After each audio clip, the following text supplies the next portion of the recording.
right. Push one in the chat if you can hear me.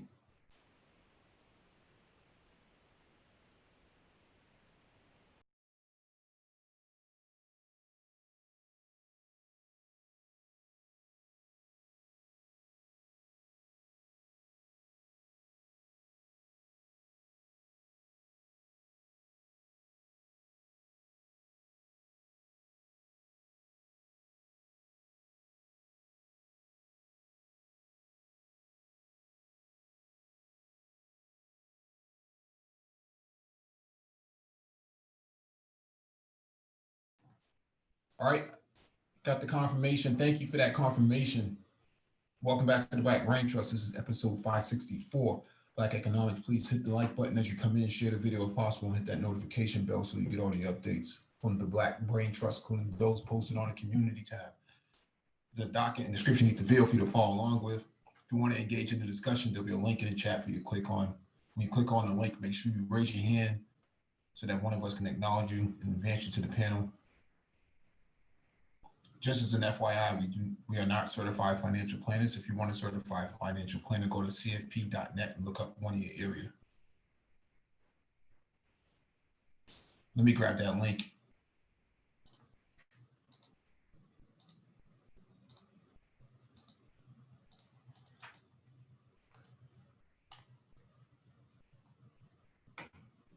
All right. Let me give a shout out to people who showed up first. Jerome Lockhart, peace to you. Floyd Hope, peace to you as well. Kenny Konjo, yeah, salute to you, brother. Always coming through, man. Jackson J, Robert Victor, what it do? Megan Montana, what up? Mac Red, what up? Jamal Williams, what up? Black Scorpion, what up? Aquateki, what up? Excalibur, salute. All right.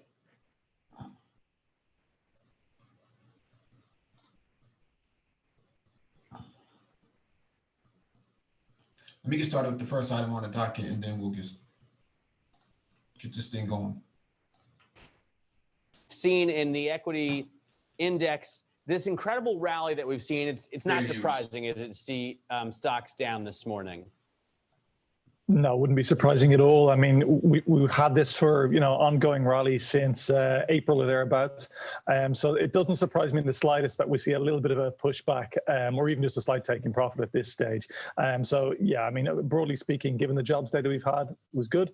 But I think just given the sheer length of the equity up move we've had, a little bit of a down move on today isn't to be unexpected at this point. Good morning to you, Peter. More broadly then, when you look at the rally in risk assets we've seen since the lows in March, do you see that continuing? And is that why you see no reason to hold the dollar at this point? I can see it continuing for a while.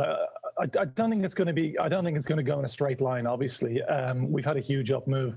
We could plateau for a little while, but I've been more constructive on risky assets than not, just given the policy background that you have. You've got central banks across the world giving monetary stimulus. You've obviously got a fiscal stimulus, which will come once lockdowns end. So there are good reasons to be constructive on risky assets, though I do note that some of them are trading at very, very expensive P&Ls. And the corollary of that is that what we tend to see in the FX space during global economic recoveries is that the dollar does tend to weaken. And certainly what we've seen in terms of price action from the dollar, from equities, is very, very consistent with what we've seen in previous sort of global economic recoveries. So I'm of the view that broadly the dollar will continue to weaken. The Fed printing literally an unlimited quantity of QE. It looks to me like they're going to move towards a type of yield curve control. And broadly speaking, that's very, very supportive for global assets, for risky assets, and it's bad news for the dollar, I'm afraid. All right, so the idea here is that the dollar has weakened, okay? A lot of people... Excalibur, salute. Hold on a second. Right. Yeah, so the dollar has weakened, right? And the idea here is that don't put all your eggs in one basket, okay? I mean, it's a common piece of advice, but when it comes to FX, foreign exchange currencies, you're going to have a hard time with the dollar right now. Could the dollar recover? Maybe after this quarter. Once the lockdown goes into phase 3 of reopening, I think that's probably when you'll see a recovery. But for right now, the dollar is weak. And, the political upheaval is not making it any stronger either. There's a lot of companies who having to, jump out and spend a lot of money to recover themselves. So, all right, let me get to the next item on the docket.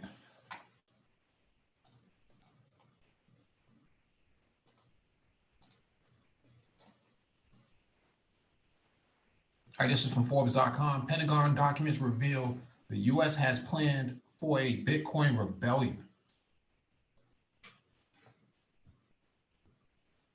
In the Pentagon war game, young people born between the mid-1990s and early 2010s used cyber attacks to steal money and convert it to Bitcoin. Documents published by investigative news site The Intercept revealed. Called the 2018 Joint Land, Air, and Sea Strategic Special Program, JLAS, the war game is set in 2025 and is intended to reflect a plausible depiction of major trends and influences in the world regions. The scenario, which echoes recent protests in the US and around the world against racial injustice, involves some members of Gen Z who see themselves as agents for social change and believe the system is rigged against them. Begin a global cyber campaign to expose injustice and corruption and to support causes it deems beneficial. The group, called Zebellion, encourages cyber attacks against organizations that support the establishment, funneling stolen cash into Bitcoin to make small below the threshold donations to worthy recipients and Zebellion members. The program, which also reportedly war game scenarios involving Islamicist militants and anti-capitalist extremists, was conducted by students and faculty from the U.S. military's war colleges, the training ground for prospective generals and admirals. Okay, this is the document here that they skimmed.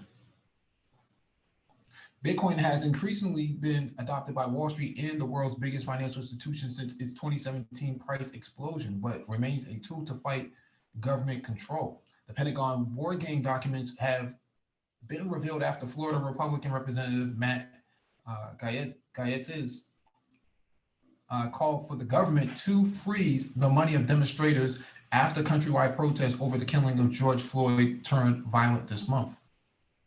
One of the most important tools in the authoritarian toolkit is the ability to freeze the funding of legitimate political dissent. Nathaniel Whitmore, a Bitcoin and cryptocurrency consultant and strategist, said previously, by separating the infrastructure of the money from the infrastructure of the state power, Bitcoin makes it that much harder for this type of political motivated confiscation.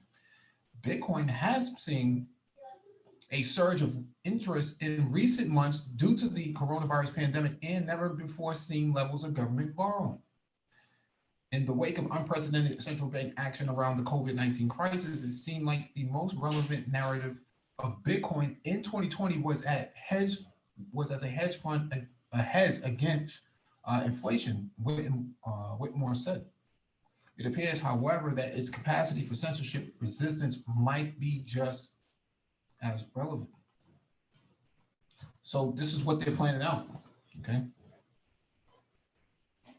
This is what they've been planning out for a while. So they knew that something like this was going to happen at some point.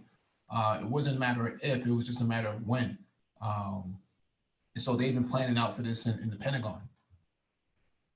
Major cyber attack by Xenials in the next few years. I think when this was planned, I think the idea that there would be no pandemic, but now that there is a pandemic, this is what they planned out, okay?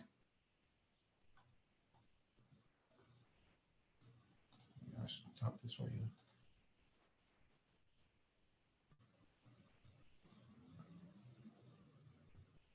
And Mac Red says the dollar is strong right now. What are you talking about? The article said it, bro. If you got a problem with the article, take it up with the author. Don't take it up with me. I don't have anything to do with that.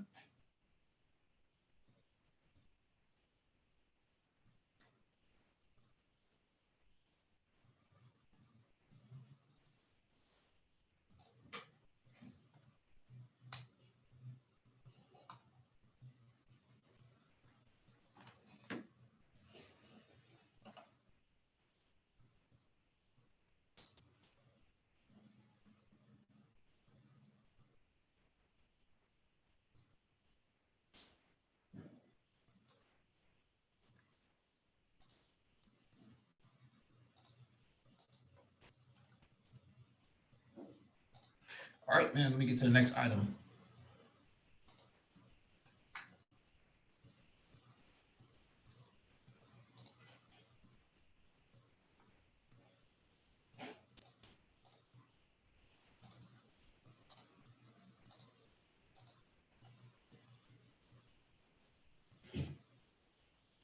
We have DE Raptor on the panel. Yo, shalom, Mike. Shalom to the chat. No. They also had the plan for if the economy get taken over by people who are laundering money. A lot of people who were trying to keep from paying taxes, like people selling a lot of drugs and all that. They had another scenario planned out for that same. They went through the same war games using that, and as the same type of scenario, with this kind of economy. Yes. Yes.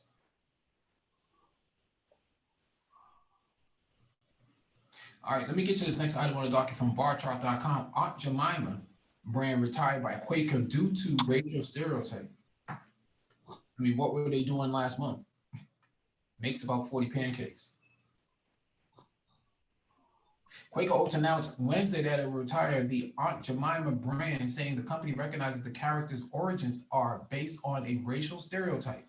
Indeed, the logo was inspired by 19th century minstrel celebrating the Mammy, a black woman content to serve her white masters. A former slave, Nancy Green, became the first face of the pancake product in 1890.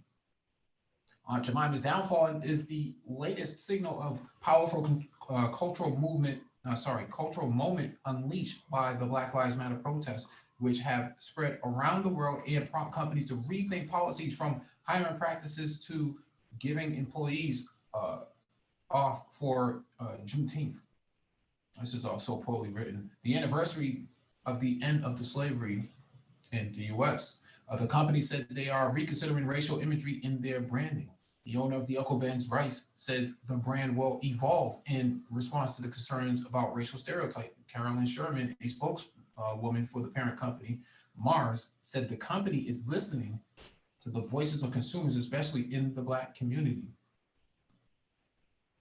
Geechee Boy Mill, a family-owned operation in South Carolina that makes the locally grown and milled white grits, said it is listening and reviewing our overall branding. Though no decisions have been made, Geechee is a dialect spoken mainly by descendants of African slaves who settled on the Ogeechee River in Georgia, according to the Merriam-Webster.com. In a statement, the Associated Press, the company said a name change has been under consideration for the past year and discussions have ramped back up given the current climate. Earlier this year, Land O'Lakes announced that it would no longer use the Native American woman on its packages of butter, cheese, and other products since the late 1920s. But consideration of the images also raises questions about why they have endured for so long in the first place, beyond the civil rights movement and ensuring decades of protests against discrimination and violence against African Americans. Brands with ethnic and racial stereotypes still abound, from Nestle's Eskimo Pie and Miss Chiquita of banana fame to the ongoing debate over the Washington Redskins football team. Richard Richardson, an associate professor of African American literature at Cornell University, called Aunt Jemima's retirement 5 years ago in a New York Times opinion piece, part of a wider discussion about the Confederate statues and other imagery after the massacre of 9 Black parishioners at a church in Charleston, South Carolina.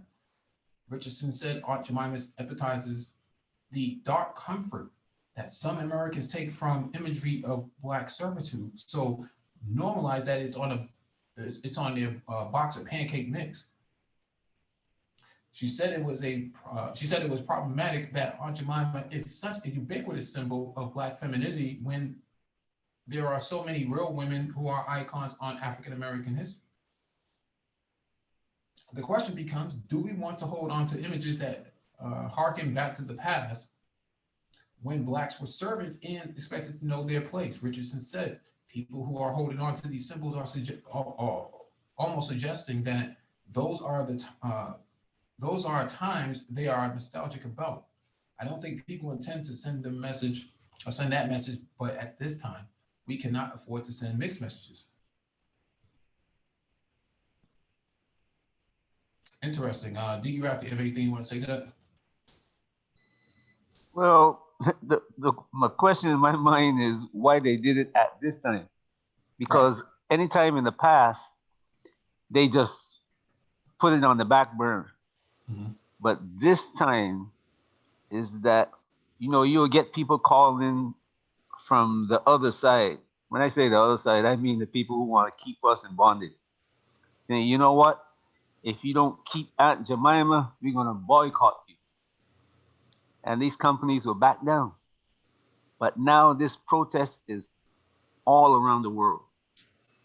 It's not just here in America. It is in Europe and in places in Europe that you won't believe that happened. Mm-hmm. And it's also happening in Africa. Right. So their bottom line is gonna get hit no matter what they do. So they gotta choose the best that they can. And they're just saying, you know what, we going with popular. Mm-hmm. And that's what's happening. What about the guy on the cream of wheat box, right? Oh, shoot. Man, I grew up seeing that guy. Yeah. Serious.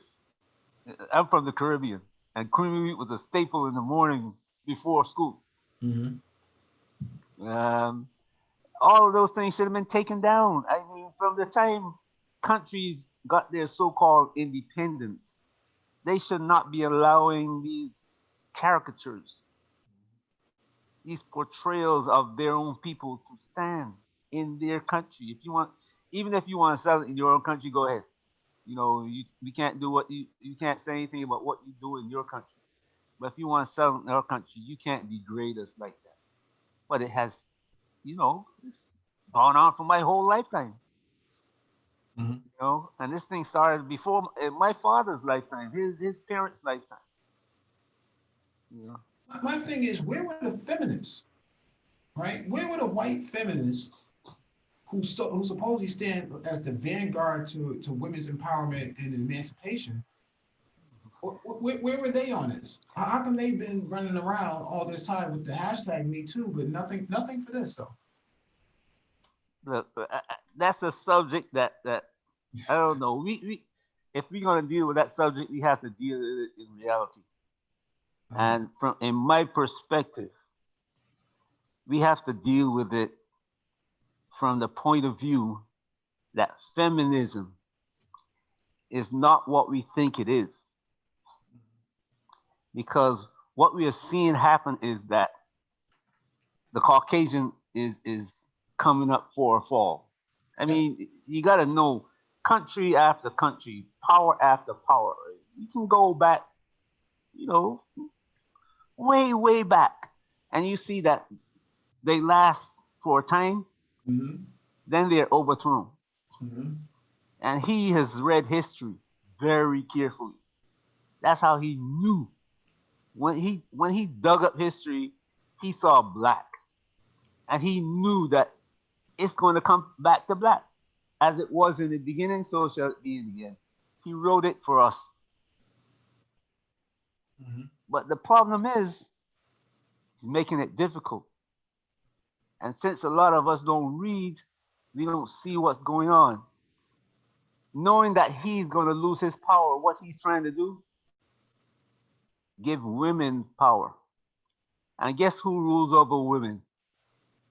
The men. Not in our society. Black men don't rule over the women because they took away our rulership from us and gave it to our women. And what happened is that our women are supporting their women, and their women support their men.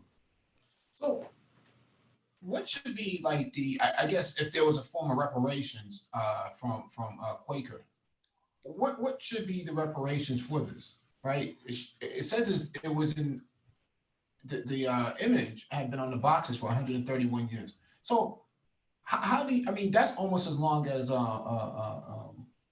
Jim Crow, right? Oh yeah. How do you reconcile with that, economically speaking, that the exploitation of a black woman's face had largely served the profits of major white corporations for all this time, and it's only in 2020 that they decided that we probably shouldn't be doing this. Well, you got the cotton gin, and we still have replicas of the cotton gin. They're still making cotton the same way. They're using electronic machinery now, electronic control machinery now, instead of the one, it's going much faster than the old gin. All those things are what? Our faces on it. A black African, show them how to grow rice. How to protect the tobacco from being eaten. Man made the guy who made a million things from peanuts and potatoes. Yeah. All of those, all of those things they're old. You see what I'm saying? And they used to show this story about the so-called Israelites coming out of Egypt, and how when they left Egypt, they took all the gold from Egypt. Yeah, but I want to make sure I stay on topic with this because 131 years, I don't think it should go to the black community. I think it should go to black women. As much as I'm going to get a lot of hate mail for this, I think that there should be I think there should be a reparation set aside for, I guess, political science or something like that. At some of these universities. Okay, put it like this: a scholarship program to HBCUs of choice, at a rate of 131, let's say $131 million, because it was 131 years, so $1 million a year. I would be okay with seeing something like that done. A scholarship program for black females on political science or some other African American studies or something like that. I think it's disingenuous to say, well, we're just going to take the logo down. Well, you made a lot of money off of this. I don't think you get to walk out the door that easily by saying we're just going to take the logo down. No, you got to sit down in the chair. You also got to change the name. It can't be Aunt Jemima. Everybody still knows. Just because you remove the face doesn't mean that the name is ambiguous, racially ambiguous. That the name Jemima, that's not a European name. That's a slave name, man. Yep. But I can't disagree with you about the giving part. But you see, when you say give it to black women, leaving black men out, you're kind of like putting that wedge between the black family. No, not necessarily. Which was what was done before. The same thing was done with Uncle Ben. You know what I'm saying? I didn't want to call that name. The same thing was done with Uncle Ben. You know what I'm saying? And here's this old black man that face was on the thing, and he was just there as a caricature. You see what I'm saying? So with those two, and there are many more, but with those two, you got a long. Oh man. Yeah, but They borrowed and have not paid. Well, what I'm saying is the face isn't a black male's face; it's a black female's face. And I so, understand what you're saying. Yeah, I understand that. I understand that what you're saying. That's why I say I agree with you on part of it because it is it is it's the woman's face that's on there.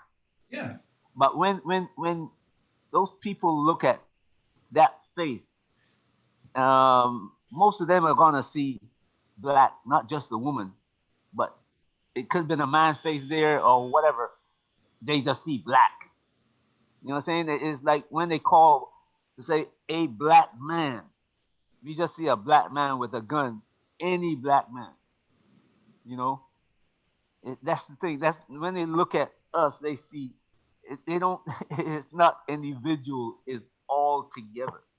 yeah. But in this particular instance, it's a black woman's face. So to say that we should give reparations to the whole community because of a black woman's face, I think that's a little bit far off the mark, in my opinion, because it's the black female's face that's being exploited, not the black male's face being exploited. So, if we're going to keep it specific to the time period, it really should be them. That's just my take on it. I know I'm getting a lot of flack for that. I'm seeing my email starting to, my text message.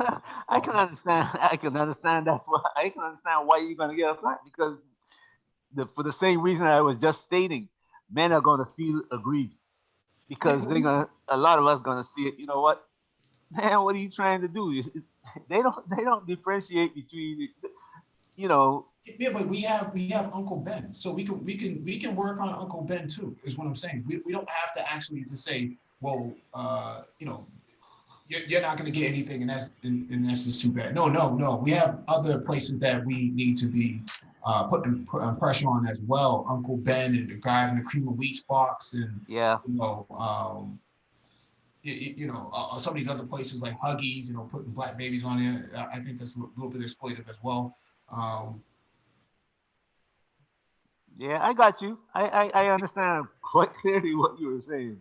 Yeah, I agree with you. That that payment is a necessity because you borrow something from me. My daddy's always telling me about, you know what? Hey, there's a man who took your bicycle. He came down here one day and took this bicycle. This is what the bicycle looked like, and he has to give it back. You got to tell your children that the bicycle belonged to you, and that when they grow up, that bicycle, don't let them forget that bike belonged to you. And in my case, he was talking about land. The land belonged to us. Don't let your children forget that land is ours. No matter how many generations pass, we have to get that land back. I would like to see them replace Aunt Jemima's face with Honey Boo Boo, and put this white woman's face, this white girl's face on there. Caricature, yeah. Yeah, Honey Boo Boo pancakes, man. That won't pass, bro. That would be some kind of syrup there. Hornet's nest. Syrup. What's up, Matt? Matt, tomorrow, bro. I like what you put up today. Yeah, DE. I didn't delete your comment. Somebody's flagging comments and putting porn in the goddamn comment section. Oh shoot! I'm not sure what the fuck that's about. But yeah, this particular thing, like Mike, I saw online like somebody was passing around like the new Aunt Jemima should be like Rachel Dolezal. Yeah. I mean, yeah. Go ahead. I mean, but I don't. I'm kind of so on these pictures and depictions. Like, who is that lady anyway? Aunt Jemima? Yeah, who is that? Is that a real person? Yeah, she was a real person. She was a little person from slavery. It says it in the article. She was subordinate to the the slave master in his house, right? She was a house slave, in the antebellum South. So, what's your take on how reparations should go for something like this? How do you? It went for 131 years. That's a long time. I don't think anybody's owed anything. I think her maybe the descendants of her family should be cut in on some like royalties for whatever sold. But it's hard, man. I mean, for as much as I've been clowned for being looking like the dude on the Cream of Wheat box, they can really get rid of that shit. Oh yeah. But yeah, but it's like, how do you pay that out? Like, who do you pay that to? That's what because like certain like really upscale places use Ancient Mama. Like it really ain't no black product. It's really not a black product now. I really don't think it's a black product. I mean, like, they didn't really say the breakdown of how much of this stuff they sell per year, because they got that. They got like the instant buttermilk pack. Like they got a lot of stuff. Yeah. In the face on it. Yeah. But it's like, she was a face of the product. They still had to make the cake mix, the batter, the research, the test cases. So it's like, it's kind of like owing something to like the mascot of the Washington Redskins. It's like, that's being discussed. According to the article, that's being discussed. yeah, I mean, because the skin wasn't red. I mean, it's a racial slur. So it's what they got red skin because of what they did to them, not because of they're just people with red skin. Right. You know, like Chief Wahoo, or like, the Cleveland Indians. Damn well there's not an Indian on the planet that's that dark or have a smile like that. Just yeah. Yeah, I still think that there still should be some kind of some form of like what do they have in South Africa? Reconciliation, truth and reconciliation. They can really solve this, Mike, by just handing out. Damn, but that'll sound bad. Like an Ancient Mama scholarship, like something, man. Like I don't know how you fix it, because I don't think the buttermilk pancakes got anything to do with oppression. Yeah, well, a lot of black people ate these pancakes thinking it was Aunt Jemima's and got fat off them, man. Maybe we can start talking about like thyroid issues and type 2 diabetes and shit. I mean, so are we supposed to like go into pharmaceuticals because of Ancient Mama? Like, is that where we're going? Like, I don't know how this is supposed to work. Okay, Cream of Wheat dude, all right. Like, okay, so who is supposed to be paid a certain amount because of the dude on the box? Because I ate a lot of Cream of Wheat, and most of it I didn't have any choices with. So even my grandparents. What's that? Did you accept the lumps or no? Yes. I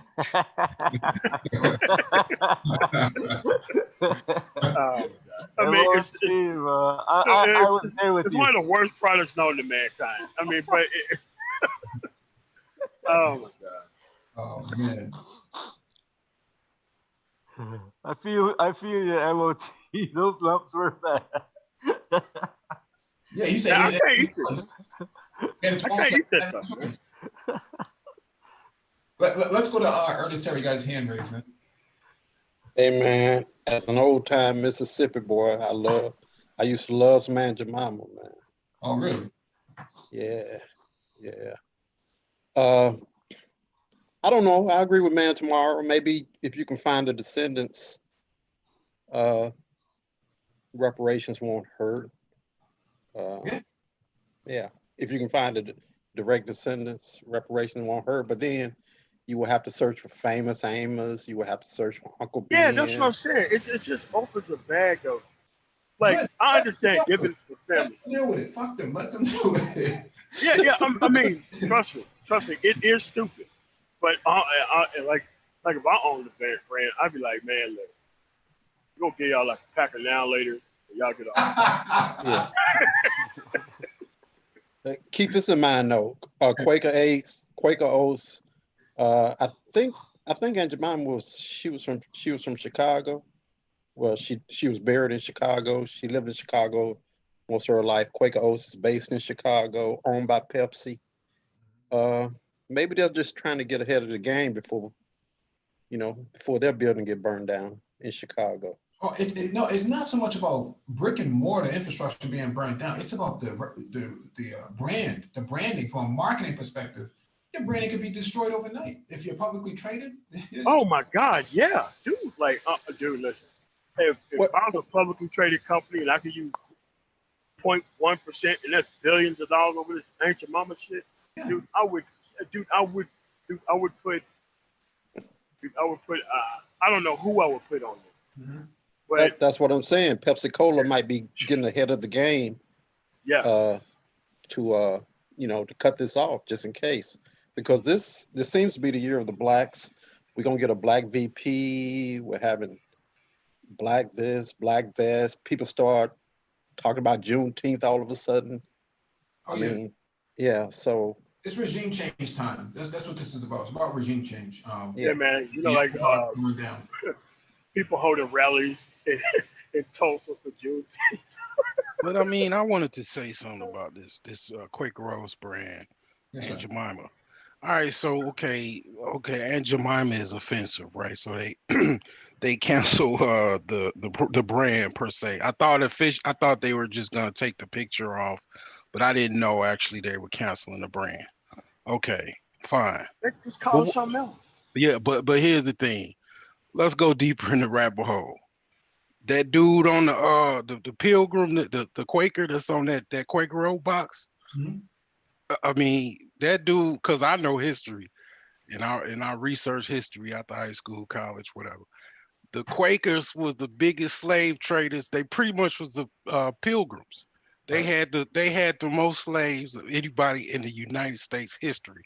They was raping so many of our ancestors, men and women. That dude on the Quaker Oat box to me is the worst terrorist known to man. I mean, I Oh can't man, this look is at the that original picture. PJ Kid there. Wow. So I mean, what people don't obviously know about the Quakers. Oh yeah. No, we know about it. I'm just referring to the. Well, I'm talking about the average consumer in America or Right, but in the world. you're getting to a point that I was trying to make earlier.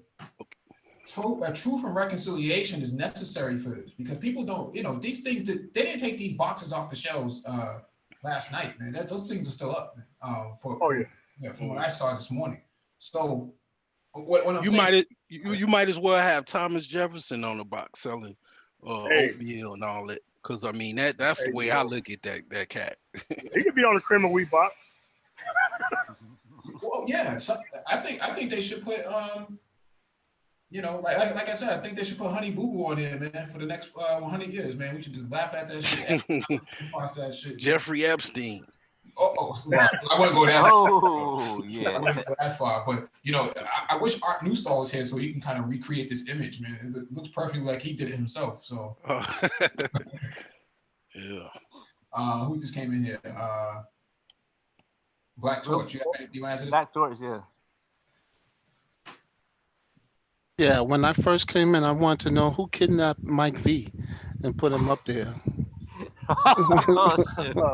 I thought you somebody kidnapped us to put a substitute up there.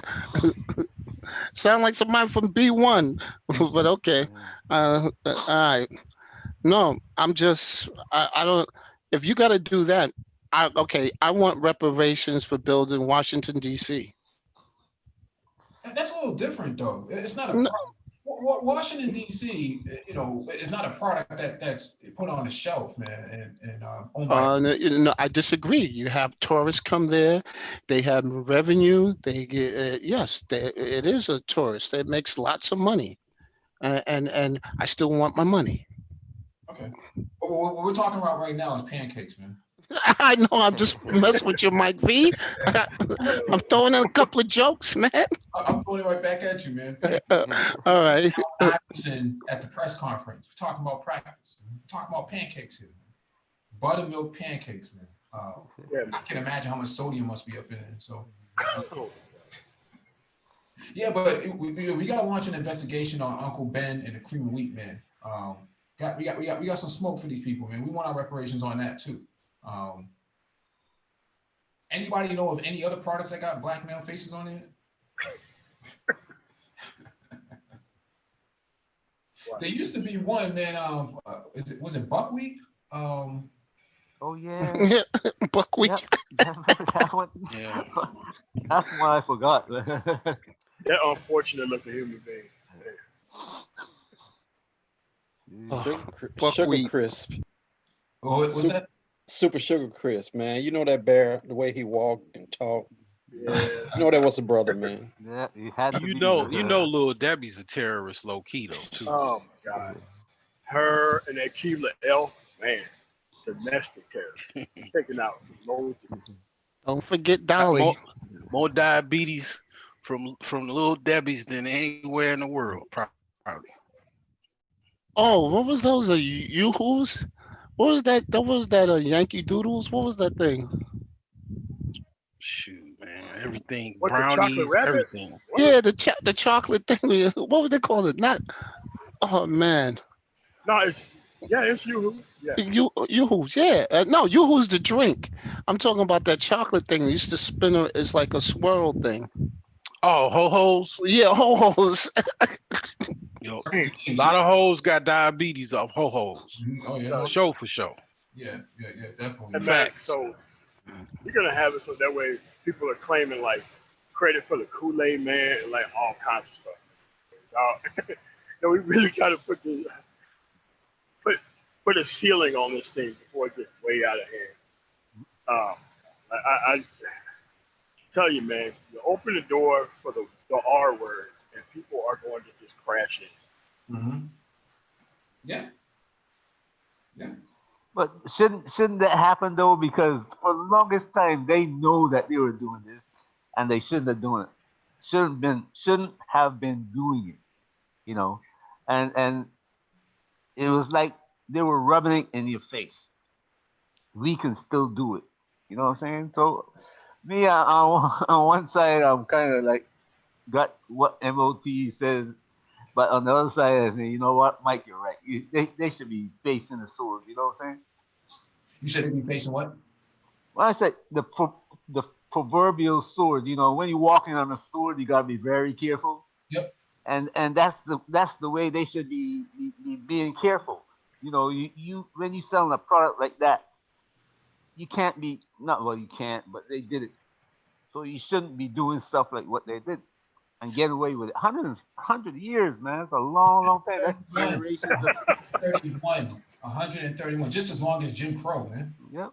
That's generation after generation that they were just rubbing it in your face. You know what I'm saying? Yeah. Yeah. This is outrageous. What about Duke? You know, that brother that's on the box of Duke. I got beef with that, man. How about the stay so pro? Like, man, like where do we end it? Well, think about it. Think about it. If you in the military, you gotta go and you go to jump school. You gotta go to Fort Bragg, and that's a Confederate. And you know, it's a Fort Hood. All these places, man. Oh yeah, you know it's all the niggas want to go Fort Hood. Oh, Oh, no, No, you don't yeah. want to go there. I'm sorry. You don't want to go there. You didn't go there. There's a lot of Fort Hoods around here. There's one in Brooklyn, bro. Hey, nah, nah, that's called Brownsville. And then we got a whole borough called the Bronx. Fort Hill, Brownsville. Oh shoot. Oh well. But Bed-Stuy changed because they did another protest. Half the people were white were going down Nostrand Avenue. I was shocked. Are you serious? I'm serious. And then they turned on Troop. Wow. And Hasidics were out there protesting. Huh? You kidding me? I'm not kidding you. I was shocked. I was so shocked. I couldn't take out my camera. You gotta I couldn't start take out my posting camera, things. man. You gotta start posting stuff about this. No, it Well, was the even in. thing the thing is like to quote BGS, a lot of white people get killed by the police more than even blacks. I mean, so I mean, it's I get I you know that's the only way I could kind of spin it. No. We're talking about something about. He knows what I'm talking about. Yeah. Hasidics. Yeah. Hasidics. They They what? white people to me. I mean, some people don't think No, Jews are they. white people. No, no, White people. Jews select the box white. no. Jews Facts. select the box of Ain't no Jew box. convenience. Ain't no No, Jew box. When Jews you fill out an convinced. application for a job, they ain't no Jew on that box. It's Caucasian, black. You know No, what's on that I'm box. trying to tell you something. I'm trying to tell you something. It's nothing Jews you could take the tell me. box. It's like No, you no. telling I'm me. just explaining It'll something be because I like was making a point. it'll be Hey, like you we telling going up. me. Hey, bros, we It'll going be. off. We getting off But on I'm just something else. saying, it's like it'll be like you Oh telling me God. the sky ain't blue. I mean, I'm not saying that. You just got to okay, listen to another all point right, of okay, view. okay. My point of view is the Hasidics, especially, they use whatever leverage they are. They're in Oh yeah, Brazil. facts. Okay, that's what I was trying to say. But if you go to Brazil, all of a sudden they're Brazilians and they ain't even been to Brazil. But the thing about they all look alike. You can't tell one from the other. Right. So, and that's why they can create, and I can tell you what's going on in upstate New York. They control these towns, and these people come in and out, and you can't tell who's who. They control the birth certificates and the deaths, so you don't know who's coming into the country. It's a mess. Well, I Yeah, mean, I want to make sure. I mean, I Yeah, break. we're not Oh, really talking yeah, about that. We're not yeah, really No, talking. I'm just saying. I was just making a point. That's all. yeah. Yeah. I want to make sure Cool. we get some reparations from Duke, man. This brother, Oh, you know, that brother. I can remember that brother from the '70s, man. yeah, this is unfair, Woo. man. This is unfair. Yeah, what about this brother right here, man? I mean, how much money have they made off of this, man? Who makes Duke products? It used Someone, to be black, but now it's own. I can't remember the name of the people who own it now. Salsheen? Salsheen? No. Soft Sheen, yeah. It used to be Oh, Soft Sheen. oh, I okay. think they I I think think they're they bought owned by out. They were bought out a I long think they're time owned ago. by L'Oreal out of Yeah. France. I think. Oh yeah, they got bought out by the guy that owned Ebony Jet Yeah, Johnson's Publications. They own Salsheen. Then they sold it out. They sold right, everything out to yeah, liquidated all their businesses. So right. he says that game, yeah. Oh, complex shit for that, man. Hey Uh, Mike. Hey Mike. yes, sir. On a bigger scale, I think if the going back to Aunt Jemima and Famous Amos, if the families don't demand their piece of the financial pie, Mhm. I don't think these companies are going to, out of the goodness of their so-called heart, are going to just volunteer uh, any kind of financial windfall. All these moves are being done strategically for a financial benefit for them or to alleviate the loss of finances down the road. So unless the families, the direct families, uh, demand, because Frederick Douglass said, power concedes nothing without demand. It never has, it never will. And if they don't demand, then basically why should we? Yeah. Well, the thing is, if you're trying to get regime change, you can't leave any stone unturned, man. Now is the time to put the foot on everyone's neck. I mean, used to be I an agree. ongoing, yeah, it used to be an ongoing joke in the manosphere. You know, when your mic was messed up, oh, the white man got his foot on your neck. Well, now the brothers got their foot on his neck, and everybody's kind of hesitating on how far they should apply pressure to it.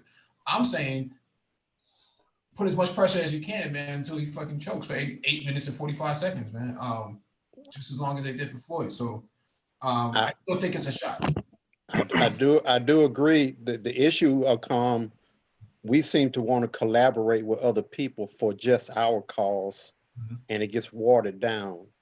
I think these other groups are going to come in like they're doing right now with Black Lives Matter, and going to co-opt it and take it from us. I Black haven't Lives seen. Matter ain't ours. No, They I'm not. ain't I'm ours. not saying. I'm not saying it. I'm not saying it is. I know George Soros writes the A lot of checks. liberal groups, they said Yep. that support that group.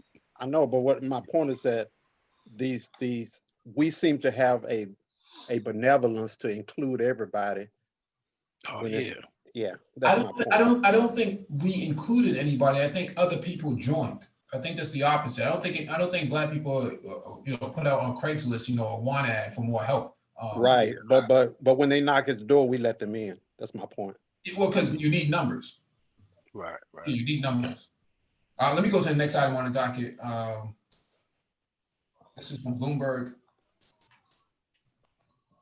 on diversity. I won't play the whole thing because I don't want to get flagged. Other industries are commemorating Juneteenth, the day that marks the effective end of American slavery. So for more, we want to bring in Scarlett Fu, Bloomberg, a quality reporter. She looks at the bottom line impact of diversity. Scar, set it up for us. Yeah, Juneteenth refers to June 19th, 1865, the day that General Gordon Granger entered Galveston, Texas, where he delivered the news of the Emancipation Proclamation to the slaves there. Texas was the last state in the Confederacy to get word that the Civil War had ended almost 2 months earlier. This holiday became more of a nationwide celebration in the 20th century. And of course, this year, with the Black Lives Matter movement, it's really gained prominence. And corporate America is taking notice. You have Target, JCPenney, Nike, Twitter, even the NFL making it a paid holiday. Big banks, including Citigroup and Bank of America, say employees can take the day off using their vacation days. JP Morgan having shorter holiday hours as well. These are all consumer-facing companies appealing to their customers. And paid holidays, not exactly a huge sacrifice compared with the hard work of fixing institutional racism and discrimination, but it is a start and improvement from the past. Now, policymakers are paying more attention as well. There's a great story in the Bloomberg Terminal today where Raphael Bostic, the first Black Fed president in history, talks about his experience with racial profiling. He told our Steve Matthews that the power dynamic of society can leave you exposed in settings you wouldn't think you should have to worry about. Bostic calls for policymakers to take more action to address inequality. And that inequality, Alex, shows up in the latest jobs report, because even though markets hailed the May jobs report for showing a huge improvement, Black unemployment rose in the month to 16.8%, while white unemployment actually declined. So not moving in the direction you want to see it moving in when it comes to certain segments of the population. We know Fed Chief Jay Powell has also talked about how the central bank should consider minorities, women, Blacks, Latinos, Asians when setting policy. And you can see that when you look at wage growth. We have a chart that shows the average weekly earnings of Blacks relative to whites. It only started to rise in late 2018. That was the late stage of the economic expansion, but that is likely moving backwards now, given the latest reports and what we've seen during the pandemic and how African Americans were disproportionately hit by the lockdown. Now, both Bostic and Powell say that they at the central bank can only do so much. The Fed can only lend, it can't spend. That's Congress's job. So Congress really needs to do more when it comes to turning diversity into actual economic inclusion. Alex? All right, Scar, thanks a lot. That was a really wonderful setup. Scarlett Fu, Bloomberg Senior Markets Editor. Fair use. Yeah, so I just wanted to share that real quick, man. Although the numbers for whites are going down, the numbers for Blacks are going up in terms of unemployment. And so I think they make a really good point. The Fed doesn't spend money, the Fed doles it out. And so what happens when that goes to Congress? When you start talking about actionable plans on the table to start getting Black businesses up off the ground, that gets lost in the political arena. So I don't know if anybody else has anything you want to add to that.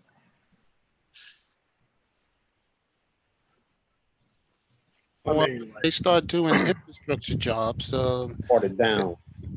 Hello? Go ahead. No, I said if they start doing, right now, we don't even know what happened to the last $500 billion that they gave to the banks for the PPP. So I don't know what's going on with the money. Nobody knows. And then if they're supposed to do 1.5 trillion, I bet you to go to infrastructure, I bet you're going to go to a few companies and they're going to spend the money like they always do. So I don't know. We have Nicole 11 on the panel. For us, Black people in America, there's an accounting term for that. It's called LIFO. Last in, first out. Okay. Oh, computer science, first in, first out. Oh, okay. No. Last in, first out, you mean? Yeah, there's a accounting term for that. It's a term for like you, how you treat your inventory. You know, like you can, as far as taxes is concerned. You know, when it comes to your taxes, you can is like you mixing everything. Especially say you buying gasoline, you sell gasoline, it's going in the same tank as the old. So you can say, well, you know what? I paid more for the new one. I paid $1.50 for this gallon I bought today and $1 yesterday, or $1 a month ago, and I'm gonna charge this the higher price against my taxes. And for black people, it is like we the last in. Like you said, 2018, that's when our numbers started going up. And 2020, as soon as March 2020 came along, the numbers were out the door. Because you got like Walmart that's going from cashiers to cashless. Yep. You know, so of course, and all the places you got like buildings where you have cleaners and secretaries, people who answer the phones and stuff like that. Those are the jobs that they have, or we have, I should say. Yeah, and a lot of companies are going to be operating a little bit more on. They kind of used to operating a little bit more on skeleton staffs, and they saw things were still getting done, so they're cutting back on staff now, and they're going to run a little leaner. That's what's going on. We're going to be getting hit, by that as well. Yeah, this is ridiculous in terms of like even reopening, man. Actually, I'll save that for next item on the docket. The best thing that they can do now that would include a lot of black people, especially black contractors, if they're going to infrastructure. I mean the roads. If you go roads like in Mississippi, for instance, bridges, 100-year-old bridges that need to be replaced. Even some that were built 10, 20 years ago. Yeah. I mean, New York City, every year they used to pave that road in front of JFK. You know what I'm saying? Mm-hmm. Every year after the winter, I mean, it came up like carpet. So they were spending money like crazy. Well, the mob was making money like crazy. Well, you've seen it as well as I do. There's 6 guys there and only 1 guy working. Yeah. Yep. And the road, what was 275, going up all the way around Brooklyn. 278. You're talking about the and then BQE. going up to the Bronx. I mean, all those roads you get paid. I saw one road and running straight to the they working on for 10 years, man. 278 coming from Brooklyn going into the airport over by LaGuardia Airport. Yeah, that's 278. 10 years. 78. Yeah. The Robinson joint. They worked on that for 10 years. I mean, they made $1 billion. Whoever the contractors were, the people who built that road made $1 billion. I mean, think about the Deegan, the major Deegan. That's the one I was talking about going into the Bronx. That's what I'm talking about. Going from the Bronx, going right up, going all the way up. Literally running into the ultimately running up into North New York. North New York, going up into the Taconic, running upstate, but the Deegan runs from there. That was a project. Literally, my father had his office in Harlem. So when I got my office in Harlem, we're talking about a period of 50 fucking years. Yep. So that was these guys been steadily working on that bad boy for 50 years. I've never seen anything like it. Winding it, curving it a little bit, straightening it out, doing a little this, putting another little tie bridge on this. 50 years they've been on that bitch. Bro, like they got one down here in Florida, and I don't see any black people, when I should say any, but the numbers that they should have. I-4 go from Jacksonville all the way across to across Florida. But you got very few black people working on this thing. And the work goes on that thing day and night. Yeah, that's something that a lot of black people always talk about reparations and stuff like that, man. no one really has any idea of how this should really be doled out. And so if the Fed doles out the money and it goes through Congress, then what? You know, If they put it on a debit card, I'll take it and I'll leave the country. Yeah. You know that guy that in Chicago, because I'm in the Chicagoland area. That guy that they call Tyrone that busted the Chinese nail shop windows. Mhm. Well, that's kind of what he does. He goes around construction sites in like the downtown area primarily, and you could see these because he goes live and everything. It's even to the point where he almost a few times got in the fisticuffs because it'll be a bunch of whites with a few Mexican or Hispanics, primarily Mexican in Chicago. So or it'll be mostly Hispanic and maybe one white dude that's a foreman, but no black dudes at all. In Chicago is Chocolate City. It's like maybe number 2 from New York as far as populace of Yep. black people. Yeah, I used Third, to, maybe if you count Maryland. So it's black males that do construction, but so it's like you will have all these construction sites and no black dude pushing nothing, not even holding a sign up, So it that dude he be going around like exposing that, but did something get done? I probably not, but You know what you do? You wear a windbreak and you go La Migra, and they all run. what does La Migra mean? no, we're not. immigration. Immigration. Yeah. Oh, Asshole. oh, they know that's nothing because Chicago they keep saying is sanctuary city or something like that. Yeah, So, yeah. Let me get to the next item on the docket. This is from Forbes.com. China market update. May economic data show online retail is here to stay.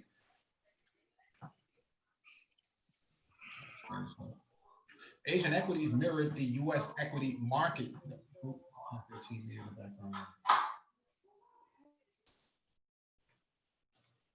Asian equities mirrored the U.S. equity market weakness from Friday on Monday as new coronavirus cases flared in the U.S., Beijing, and Japan. There were 39 new cases in Beijing that were traced to a food market and led to a tightening in social distancing measures. However, I do not believe a full quarantine will be implemented due to the potential economic consequence. There was a positive development in U.S.-China political tussle as Secretary of State Pompeo announced he will meet with his Chinese counterpart in Hawaii. China became the number 1 destination for U.S. exports based on Friday data ahead of Canada and Mexico as farm purchases picked up. Chinese economic data discussed below came in below consensus, but showed an improvement month over month, and the resiliency of online sales is worth pointing out.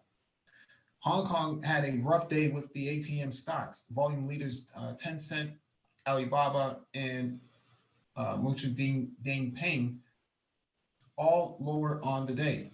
NetEase, Hong Kong listing was off 2.65%, though it was a fairly uniform sell-off. Mainland China had a better day throughout, this is poorly written. Better day through an afternoon sell-off purchased both Shanghai and Shenzhen into the red. It is worth noting that the Shenzhen growth held up better.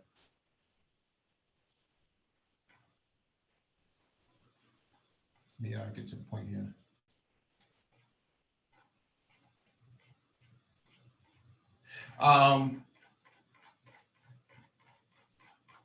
What's going on here? Yep. So just to give a quick synopsis, obviously, because of social distancing measures and the pandemic, retail is going to do fine. We kind of knew this going into this back in March. I think a lot of stores, obviously, if you didn't have an online presence, you were going to shut down due to the fact that you couldn't weather the storm of the pandemic and the lockdown measures. So online, according to this, is the place where you invest. But I don't know what's going to become of brick and mortar at this point. That's a lot of commercial real estate that's just sitting untapped. Anybody have any idea what to do with that? Well, they've been bulldozing some places, but the retail stores that decided to weather the storm or was pretty strong, like for example, because things are, I'm in the Chicagoland area, things are still a lot of things. The gyms are closed, so I was looking for some golf clubs. So I went to Dick's Sporting Goods.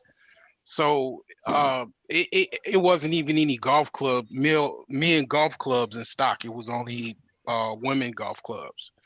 I had to go to another store like 5-10 miles from in the south suburbs.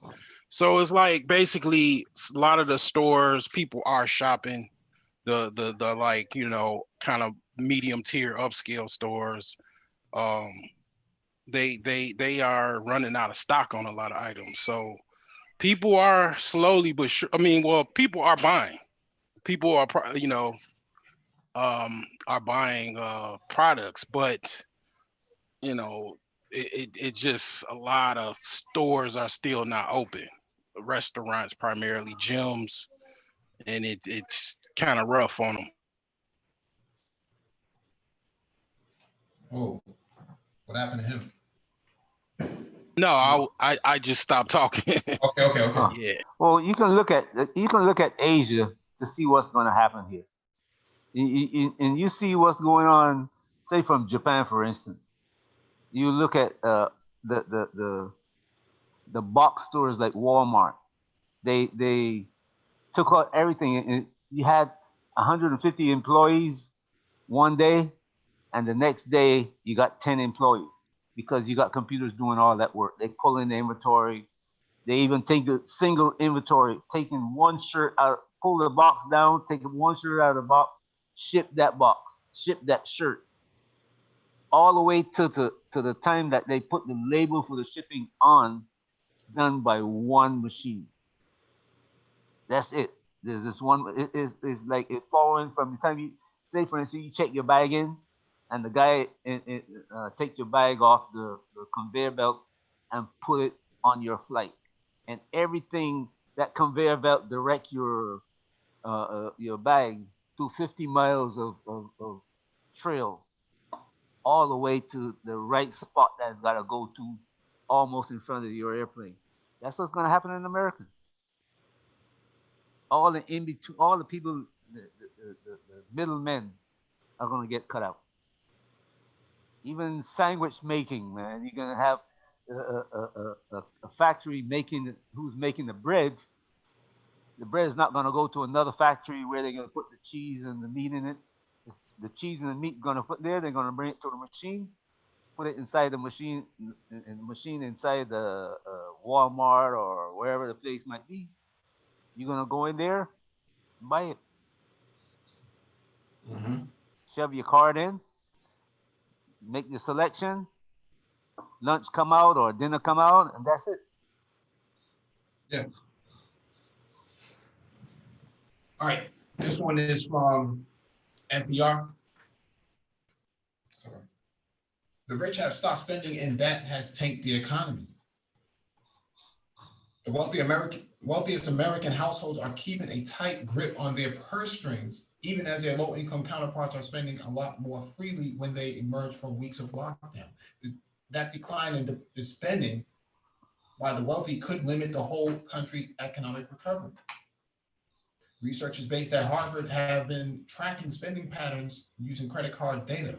They found that people at the bottom of the income ladder are now spending nearly as much as they did before the coronavirus pandemic. When the stimulus checks went out, you see that spending by lower income households went up a lot. Said Nathan Hendren, a Harvard economist and co-founder of the Opportunity Insights research team. However, the wealthy are not matching them.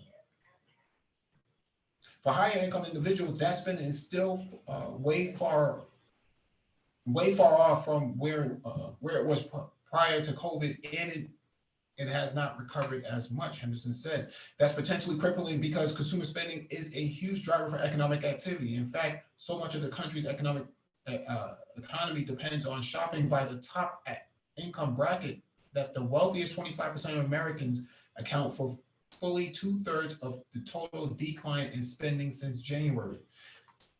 The wealthy aren't holding back because they don't have the money. By and large, they have lost fewer jobs and aren't the ones who are worried about making rent.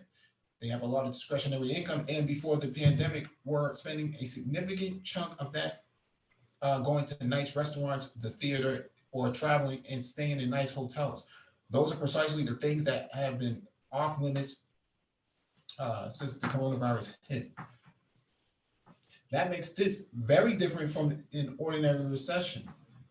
When spending on higher touch services doesn't dry up so quickly, and those experiences are usually a lot more expensive than food and other essential items, which the rich and poor alike have continued to spend on, but also make up a smaller portion of the upper income household budgets. Hendren and his colleagues found that businesses that deliver in-person services in wealthy neighborhoods have seen the biggest drop in sales and are struggling to recover, while a retail store or takeout restaurant in a poor neighborhood might have seen some decline, but is starting to come back now. Retail sales bound back in May after a steep drop in March and April when the pandemic took hold in the United States. Federal Reserve Chairman Jerome Powell pointed to the spending numbers as evidence that federal efforts to prop up the economy are working. But Powell, who was speaking before the Senate Banking Committee on Tuesday, also cautioned that businesses that rely on delivering personal services may not recover anytime soon. It spells trouble for the people who work in those nice restaurants or other service-oriented businesses. Hendren's team found big job losses specifically among workers, many of whom don't make a lot of money, but who work in high-income neighborhoods. So,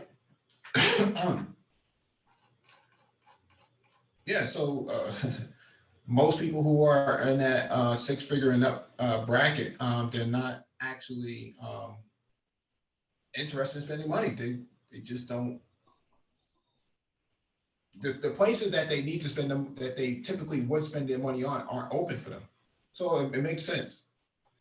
All of it makes sense. Right, but that's the problem. Is not that they're not willing to spend, but they can't spend it anywhere. In this case, before when you had a recession, they would still be going out to the upscale restaurant, but now that upscale restaurant is closed. You know, they'll still be buying a yacht, but now the place who makes the yacht, it is closed. You know, and it's not closed just here in the U.S. It's closed in England, France, Taiwan, any place that builds that yacht, that builds that expensive car, or makes the part for that expensive car, it's closed. So it's it's like, you know, they are being hit. Um, Not as hard when it comes to the luxury because they still got their home. You know, some people might still have their chef at home and so forth.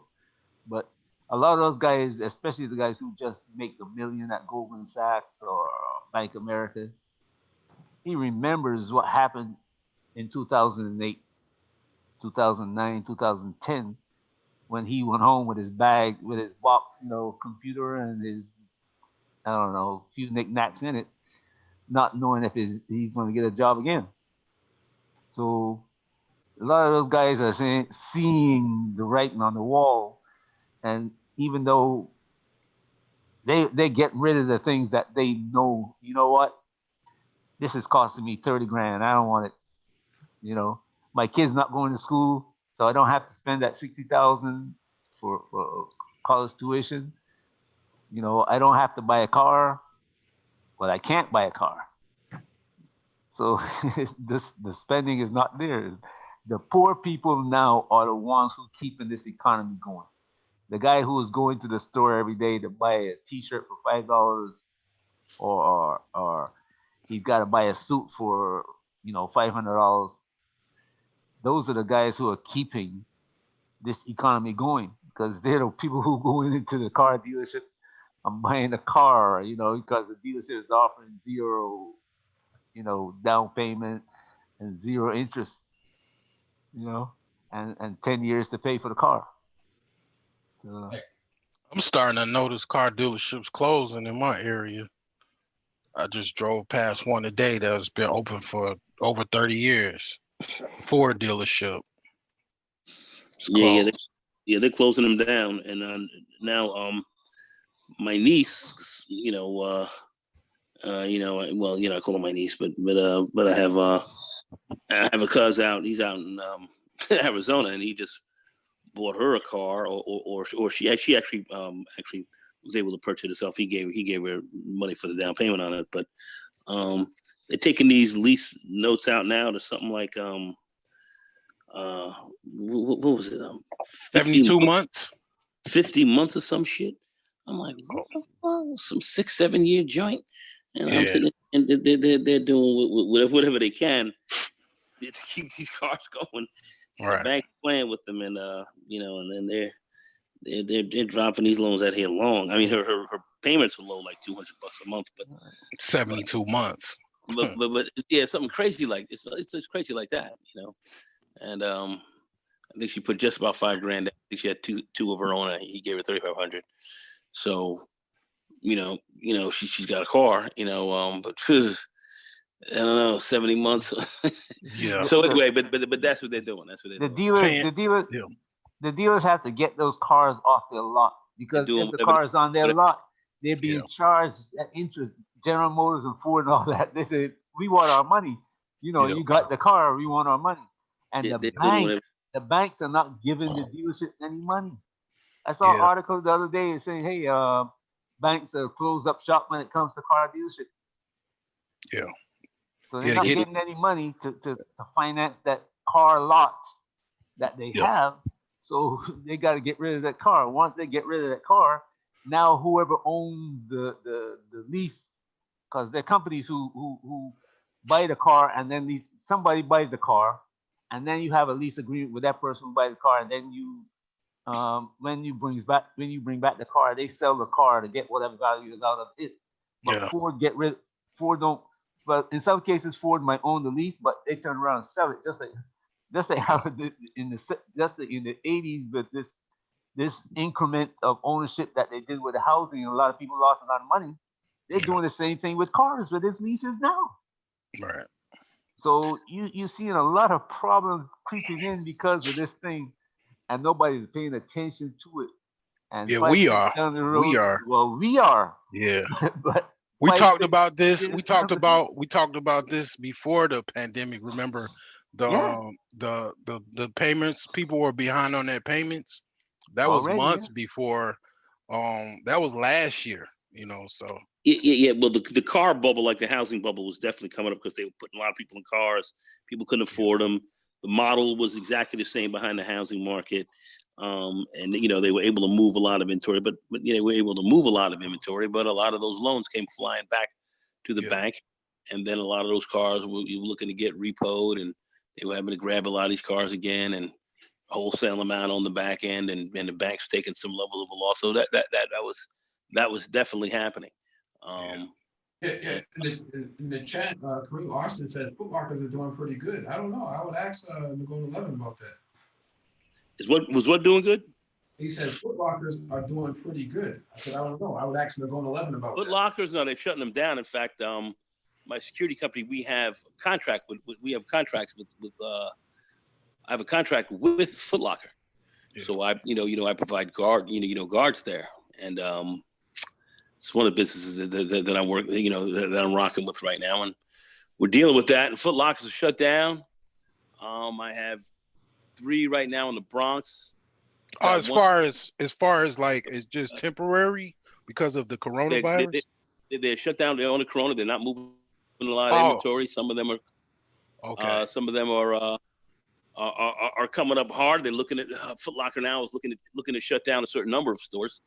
Okay. I don't know if they're gonna reopen, but the 3 that we have in the Bronx are in some very key areas: Fordham Road, off Tremont, and another one, you know, in another area on the Bronx near Melrose. So yeah, Foot Locker, you Foot know, Locker is doing good because they sell a lot online, and you know they sell the Jordans. People are buying Well, Jordans. he's dealing directly with Foot Locker, so he knows it whether or not. yeah.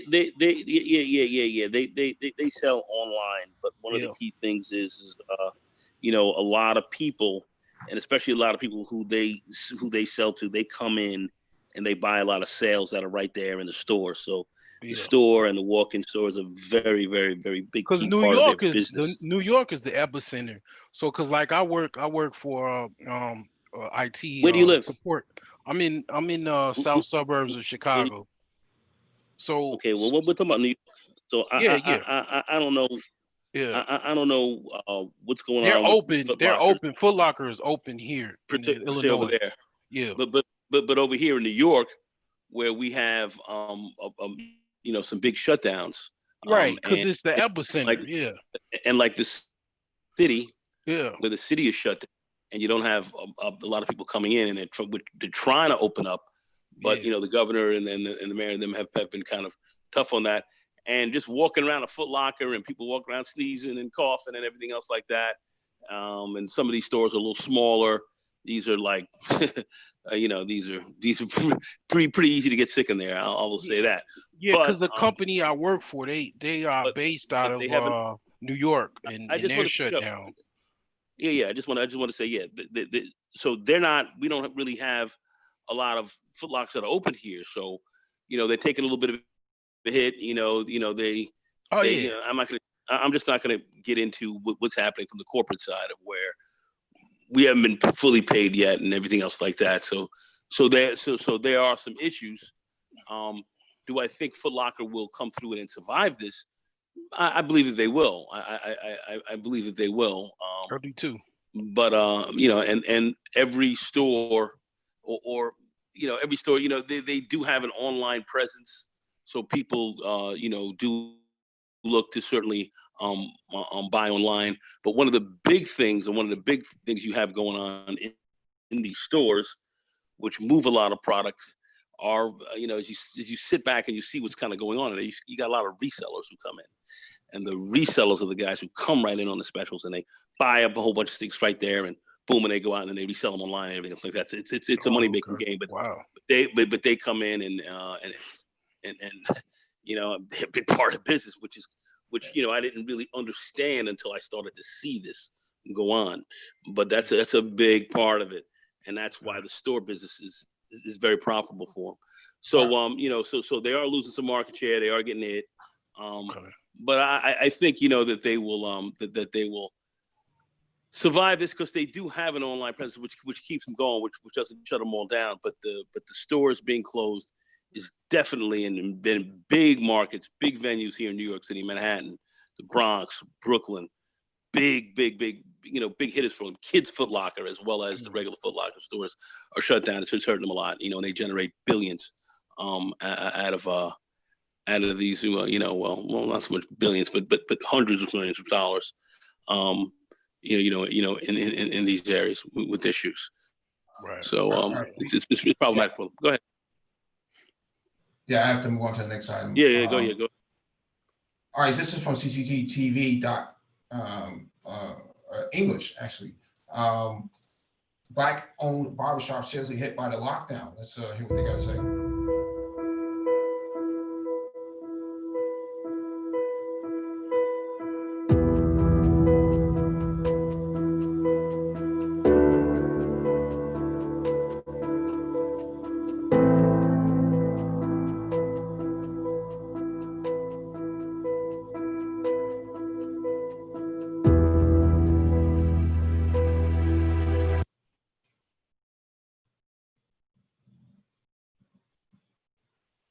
Thankfully, we have our own entrance.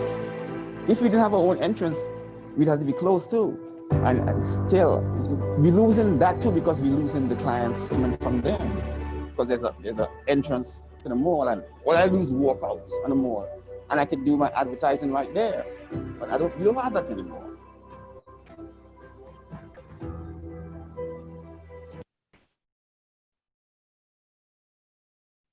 Wow.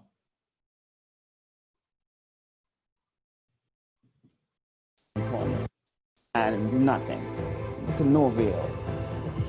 It's just like the small business don't also, nothing. So here you have it, man. Another black businessman getting denied access to help from the government. Okay, this is what's happening. You got people running around talking about reparations. You can't even get a small business loan.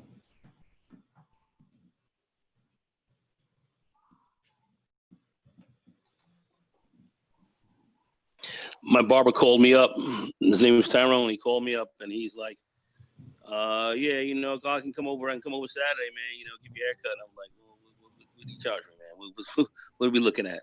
You know, right now I'm rocking the fro, baby. What's up? So he's saying $45. He'll ride on over. So coming from the Bronx. So I don't know. We'll have to see, man. You know, I'm a little nervous as COVID stuff, but barbers are driving over to people's houses now, man. And they're not getting any help from the government. Black people who have small businesses, you know, where you can make a living out of. The government's not interested in helping you. They don't give a fuck about you, man. They don't give a damn. I hate to put it in those terms, but they don't give a damn about who you are. They don't give a damn. They don't care. Nagon, this is something funny because they have the ideal opportunity to make this playing field just a little bit less bumpy. I say level because I know they never do that, but a little less mountainous. You know, with the mountains, we are sitting on that slither of land right by the sea. Well, everybody has got that valley, you know, full, and they're not doing anything at all now to help alleviate that. And this is the ideal opportunity that they have to do it. Well, you know, part of it is some short-term thinking on our part as well. I keep talking about the black banks and how we really did not self-invest to a large extent. This should be a wake-up call for us as a community to say, listen, we got to invest in ourselves, and you got to invest in institutions that are going to help you through times like this, because barbershops and so forth, they need just some carryover loans. They don't need a lot of huge amounts of money. They don't need, you know, 5 or 10 million here or there. They don't need that kind of money. They need shorter dollars, 40, 50K. Boom, that'll take them through a half a season. And as soon as these guys start making money again, pop, you know, they can pay the bank back at the rate that they're kind of looking for, and you're back up and running. But if you have a community bank or bank like that that's working with you, you have no problem. It's just like the people with the Bank of North Dakota, and whatever they needed, all their PP money and all that came through, bang, bang, bang, bang. There were no issues. There were no. No. Well, you know, we ain't got none. That didn't happen. Bang, their money just came right in. They got service very quickly, smooth as can be. So that's how that works. So we do have to invest in ourselves. So all these guys running around, you know, saying, hey, I'm black this, I'm black that, or whatever, and they're not investing with their own. This is the issues that you have. So I think this should be a wake-up call for black people from a standpoint of the business community who want or who claim themselves to want to be in the business community and are getting hurt right now. This is something this is an option you got to think about. You have to look at what's going to best serve you. The government and the banks that are working with them that are Mzungu laden are not going to help you. You're not going to get live with them. They ain't looking out for you like that. They don't like you, though. Yeah. They don't like you, though. I mean, like I put a post on Facebook a couple of days ago, and it's basically based off of that. Like, you know, you want to wonder, you drive through these neighborhoods on your way to Macy's and wonder why Pookie and Ray Ray is so broke and these neighborhoods so run down. It's because of yous and millions of yous that don't practice economic cooperation with your people, i.e. black people. I mean, that's why we're so economically strapped. We have to look at that, this is like my old man says, this is a tough titty to suck. You got to suck that big nasty looking titty on this one. It's nasty, but you got to suck it and deal with what comes at it, because at the end of the day, this is where we're at. This is a zero-sum game. This is where we are at, and this is some of it. And we're going to have to rethink some of how we think at this stage. We have to rethink some of that. For those who can and are going to work this, it'll be beneficial. For those who don't, you finished. So that's how that is. They're not playing with you like that. They're not giving you a break. Like they're not playing with you like that. They don't like you though. They don't like you though. That's where you're at with this. Whether you like it or not. I know there'll be some individuals say, I get all the stuff you got me back. Great. Stay there. But for the majority who do not, this is what's affecting you. Yeah, let me jump to the next item on the docket. This is from the South China Morning Post. HSBC to resume massive restructuring plan, cut 35,000 jobs. HSBC plans to cut as many as 35,000 jobs as part of a massive overhaul first unveiled in February. The London-based lender paused jobs cuts in March because of the extraordinary impact of the coronavirus pandemic on the global economy. So I'm not even going to bother reading this, but I mean, the headline says it all. Massive job cuts. Massive.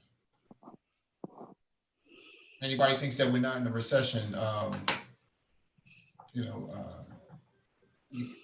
could not be more wrong. So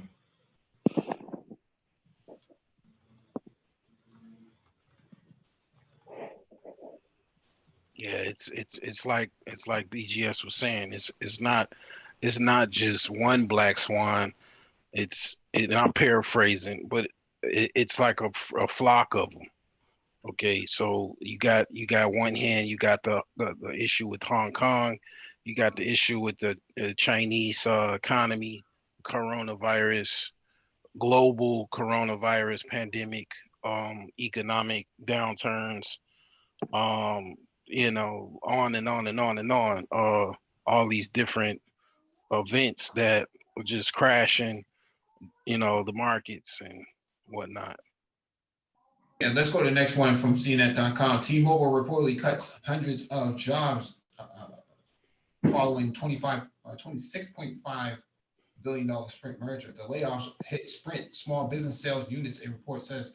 So T-Mobile, AT&T cuts 5,000, closes up a lot of stores. T-Mobile will be closing a lot of Sprint stores. I don't know, man. This is unprecedented. We didn't have this in 2008. Okay, we had some mergers and stuff like that. You didn't have a whole lot of close downs. Now this is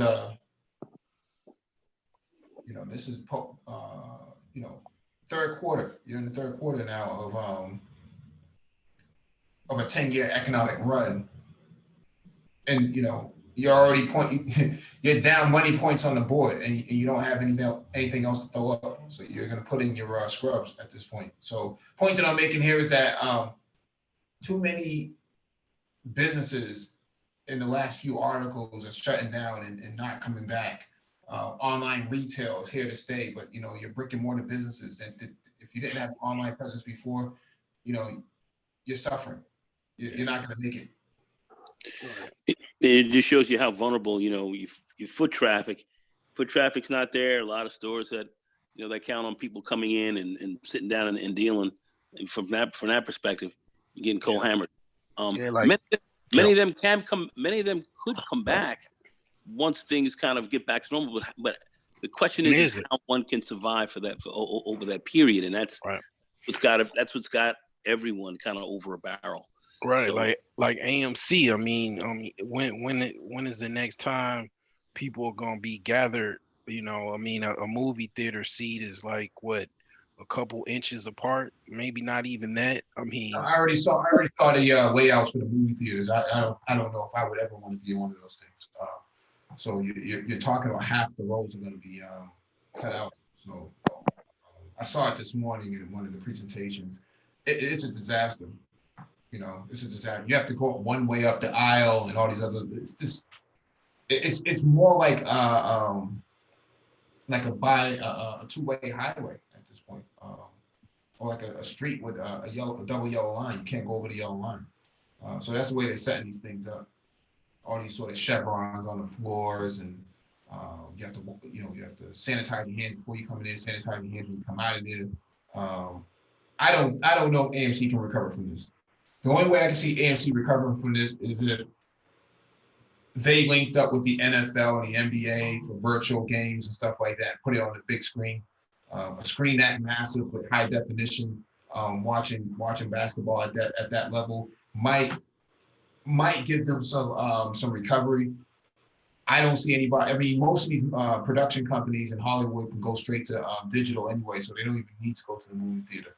And so, and because they have a better trajectory on who's gonna show up and who's not, just by who's gonna download. And so, what I'm saying, I think the days of the movie theater are pretty much done. Unless you're talking about drive-in movie theaters, that might be different, but you might see a reemergence of drive-in theaters. But the idea of a traditional theater where people just walk in. It's not. I mean, I don't think it's that extreme, but like Nagone was saying, who knows when this will be where people can actually, like for example, the NFL.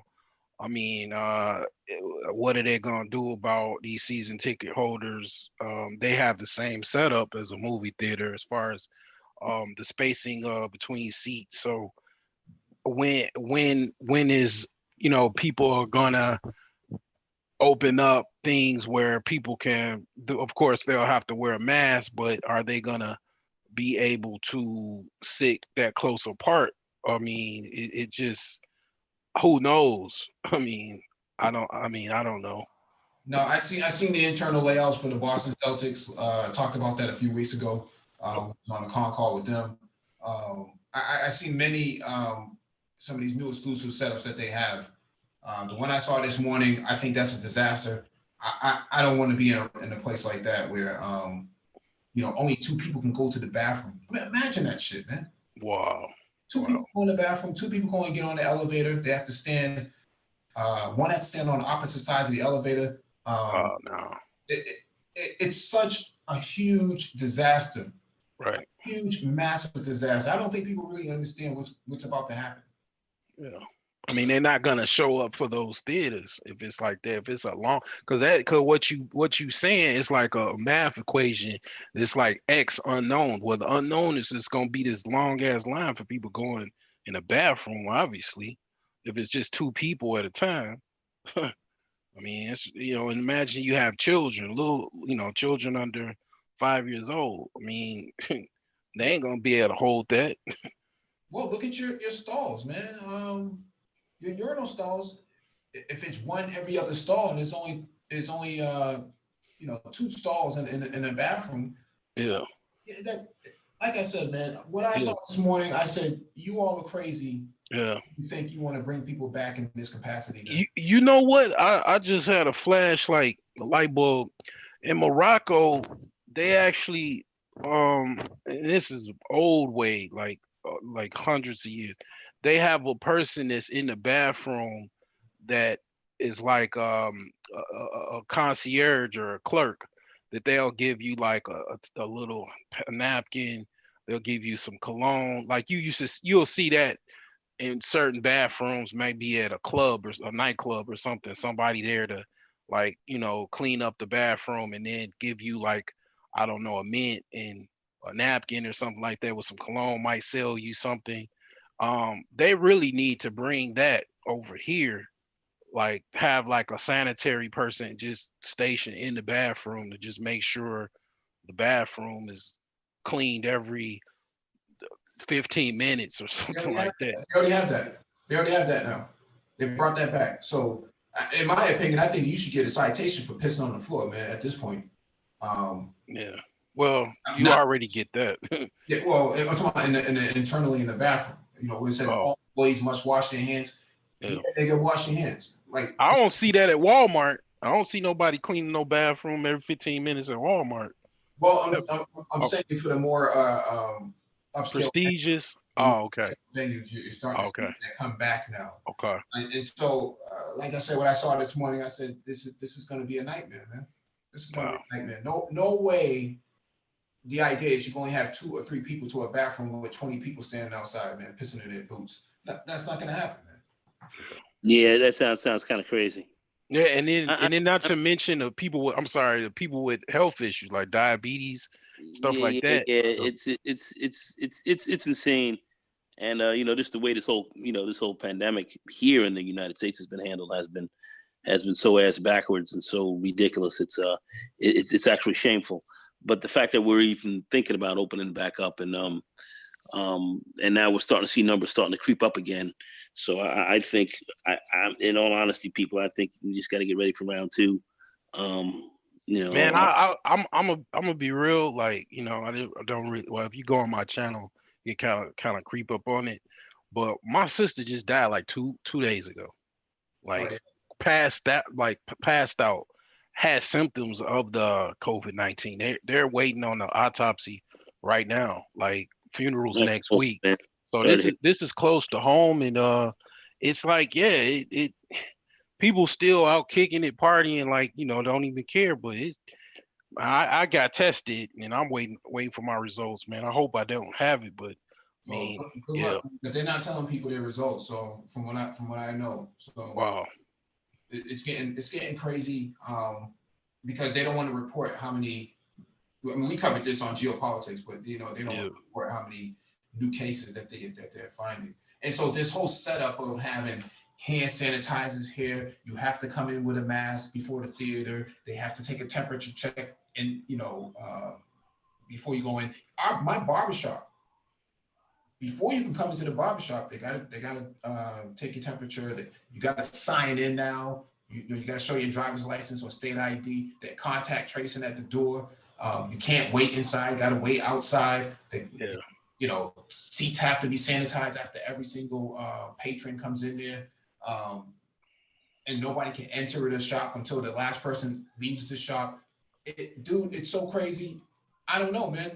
Who wants to run their business like this? I don't know if you guys remember, about 3 or 4 weeks ago, who was it? Tanzania. The president of Tanzania said, we tested all these fruits and vegetables and all that, and they were testing positive. And everybody was laughing at this guy, you're funny. The Chinese, they found the stuff in the meat that they get from the meat market, the vegetables that they get, it's got this virus in it. Yeah, they the packing district here in New York, they shut that bad boy down really hard, and had to and now they've got part of that's back open, but now they've got such stringent stuff going on in there because it's exactly what was going on. The poultry and the meat and everything else like that was going through was COVID down, and you're packing some of this stuff up and shipping it to your stores, and you were getting a nice package of COVID. Right. I mean, it's like allegedly the virus kind of disseminated from a meat factory. I mean, well, not a meat factory, but a meat market, right? So people actually lined up outside the meat market and then cooking meat on the grill. It's like, it's ass backwards, but people gonna do what they gonna do. But and I've grilled quite a few times, but I mean, yeah, man, it's crazy, man. It's crazy. Yeah, a lot of these businesses are not going to be reopening because right now somebody is sitting down at home thinking, you know what?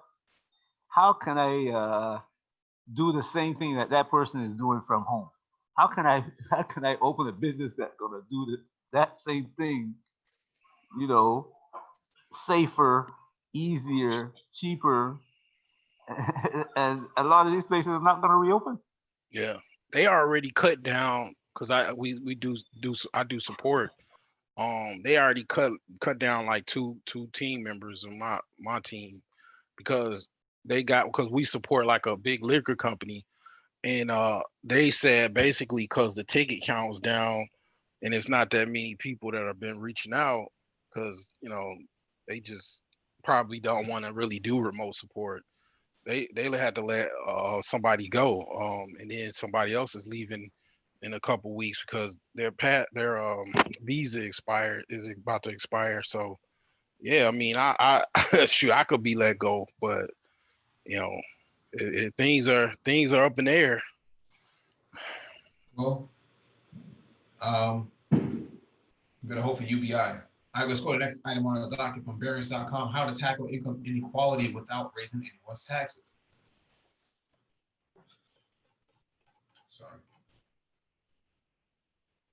The COVID-19 pandemic has laid bare America's racial inequalities. One glimmer of hope is that after the brutal death of George Floyd, there is real pressure to address the unequal treatment that people of color have long inherited and endured. Some of the most thoughtful policy ideas are targeted not solely at racial inequality, but also at income inequality, because it tracks race. Lessening income inequality is a step toward addressing at least one insidious dimension of racial disparity.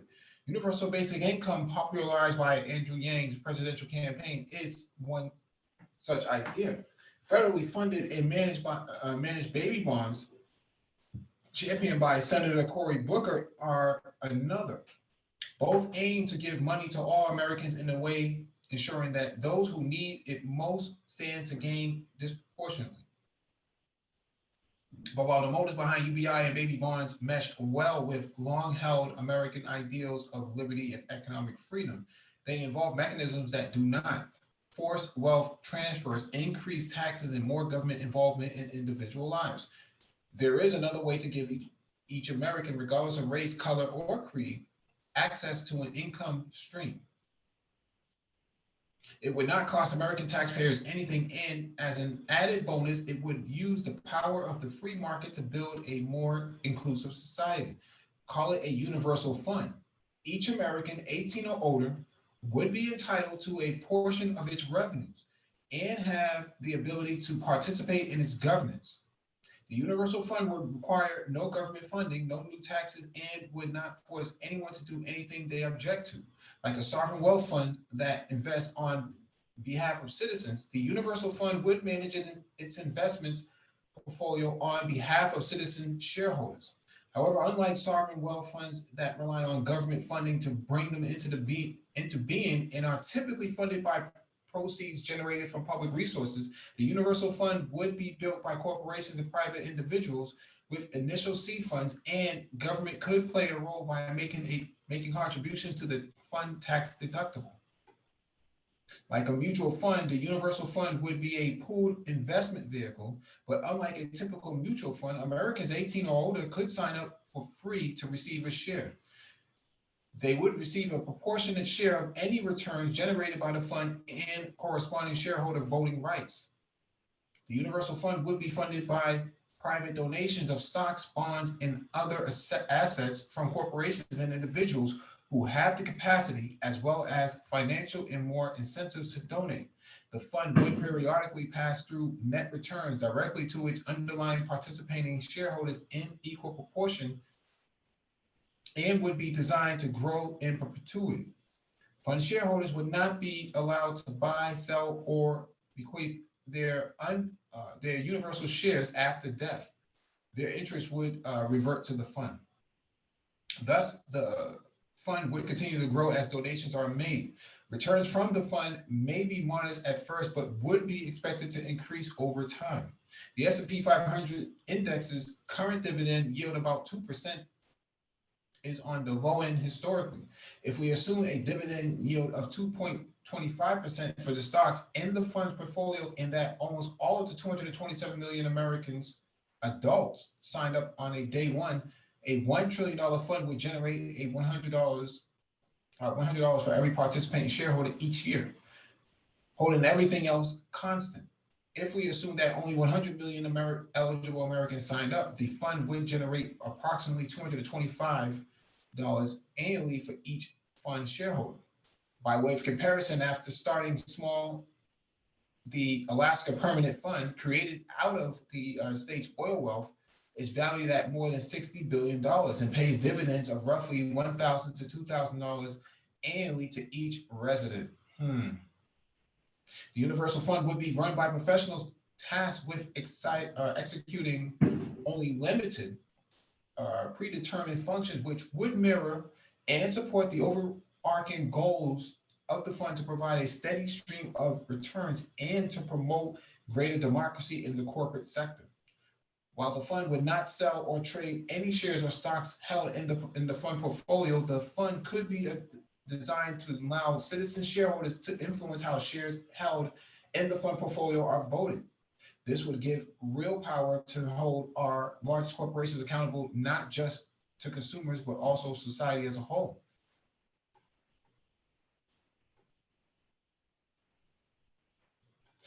I think it's an interesting idea. Actually, let me read this last piece. The current national crisis is a stark reminder of how race intersects with wealth and income inequality. Blacks are dying and losing their jobs at higher rates than whites. The problems long predate the pandemic. Blacks are paid less than whites are at every educational level and have an average net worth equal to only 15% of whites. The protests today about race and police reform, but also about the inequalities felt by communities of color over generations and across multiple dimensions, one of which is income. As opposed to temporary fixes like the expansion of unemployment benefits under the CARES Act, imagine what a steady payment from the Universal Fund could mean to families at this time as the U.S. unemployment rate soars. Even an extra $100 could mean a rent payment, a medical bill, or food on the table. In the long run for families, it would mean increased savings, college tuition, or even basic economic dignity. I think they may be onto something, okay? I don't 100% agree with it, but I think they may be onto something. A universal fund.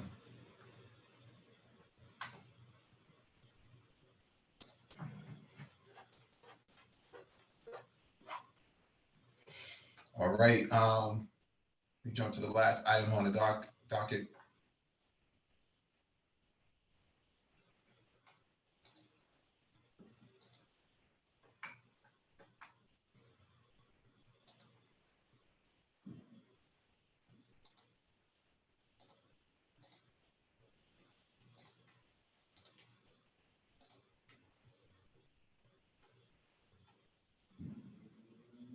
All right, this is from AS.com. Stimulus check, US. How would $4,000 coronavirus credit work? As part of a next COVID-19 relief bill in the United States, Americans could get up to $4,000 under a vacation tax credit scheme supported by President Trump.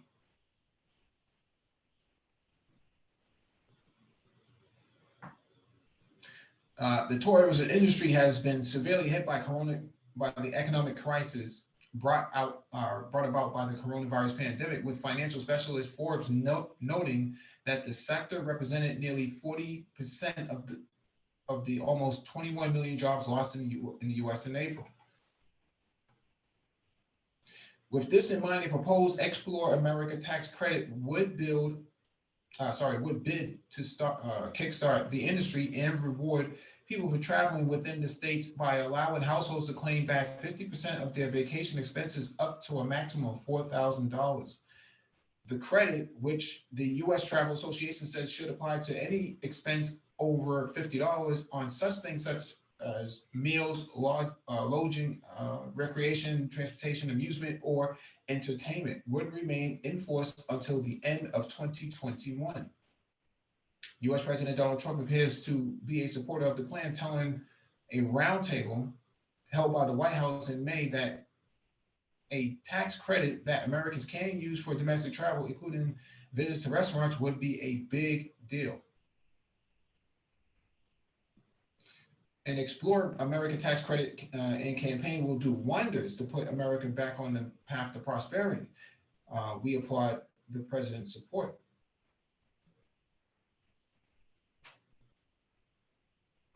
So I don't know, man. You're encouraging people to travel and go out and stuff, but I don't know during this pandemic, and people are being impacted by this. I don't know if this is a good idea. It's lucrative, but it's not. It's a little bit risky too. So you're asking people to travel in an environment where social distancing is the name of the game. Not such a great idea at this point. I think there should be an online education credit. You know, everybody's working remote and going to school remotely and learning remotely. I think there should be an online credit for online learning credit up to $4,000. That would make a heck of a lot more sense. It would create an industrial complex, but what other, you can't go into a brick and mortar institution. What else are you going to do? And so I foresee that they're going to have to come up with a lot more credits than this to help the economy recover, because the idea of people going into these venues where social distancing is the name of the game doesn't make a whole lot of sense. What I saw this morning with all the social distancing, compliance that they tried to force people to have, I said, these people are out of their minds. There's no way nobody's going to, you can't even park your car next to another person. They have the parking lots, there's space now so that you can't park next to another vehicle. This is the sort of society that they're trying to run. They're telling you to go outside and go have fun. With who? With who and for what? Who wants to take that risk?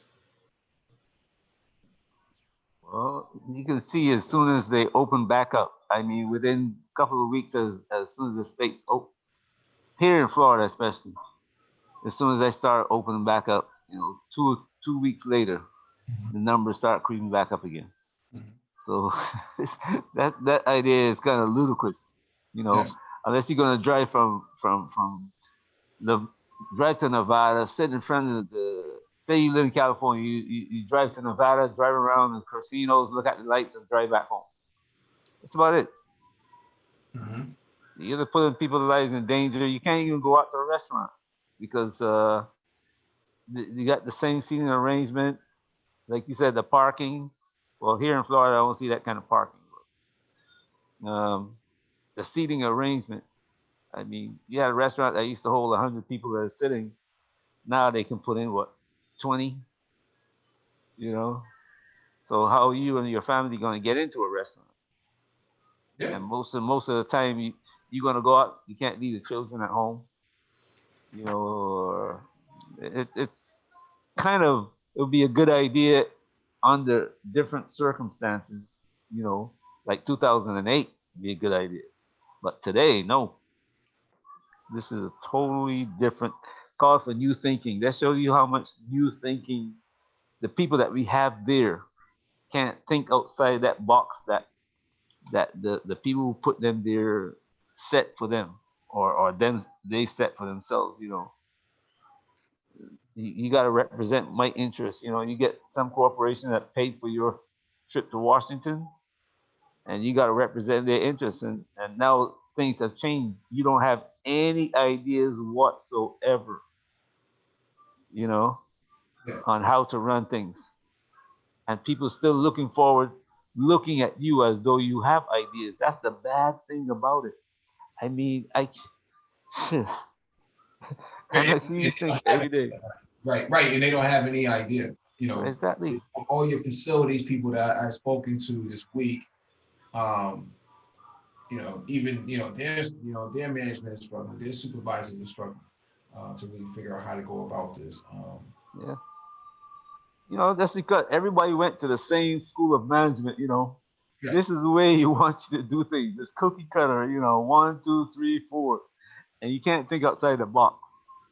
And you got rules for everything. It's like, so now people are saying, not me. I'm not losing my job because of that. You know what I'm saying? So the same people that say, you know what, I keep my ideas in my head. If I really lose my job, at least I got an idea. This is what I'm going to do when I leave here. And that's what's going to happen. Right. I mean, this is the sort of the new America New America Project. Oh yeah. No one anticipated that this would be a part of the project. But see, the problem with that is that if you look through history, every country when they reach that step, you know, when they reach that step, every what they call great country or powerful country, they can't make that step across, and some other country comes along and make the step, and then the only thing that the old power can do is try to make war against them to try to keep them from succeeding. And we are drifting slowly towards that. You see India and China already going at it. Yeah. So, and they are the two people who are, the United States is looking at India as the challenger to China. I don't know if people are seeing that, but that's what the U.S. is looking at India as a challenger to kind of challenge China with them alongside the U.S. Yeah. Yeah. The thing is, they're running. Although America, opposes Muslims and hijabs and niqabs and things like that, and mosques and things like that. For all intents and purposes, they're pretty much running the United States right now like a Muslim society. Mask on your face coverings, and and social distancing between the genders and whatnot too. The hookup culture is dead. Tinder doesn't make a whole lot of sense now if everybody's social distancing. What's the point of that? Who's going on dates? Can you tell? Can you tell our people that they don't believe in that stuff? I can still.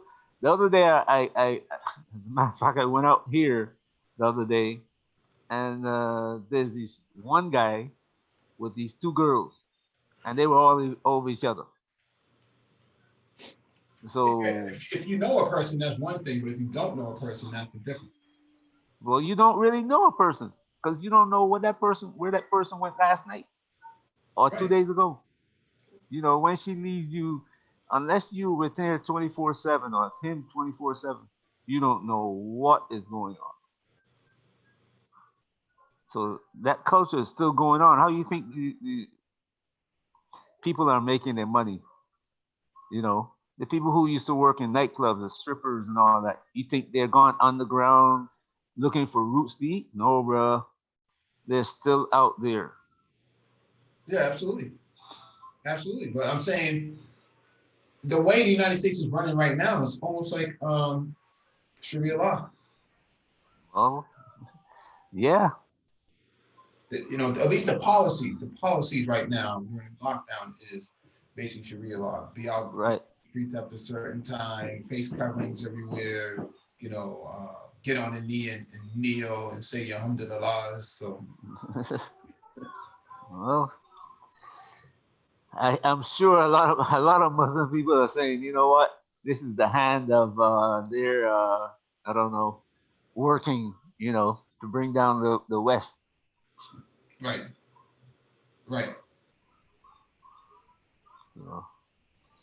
All right, man. Go ahead, make a last point. Okay, Mike. Thanks for letting me on tonight. Have a good night, bro. All right, shalom.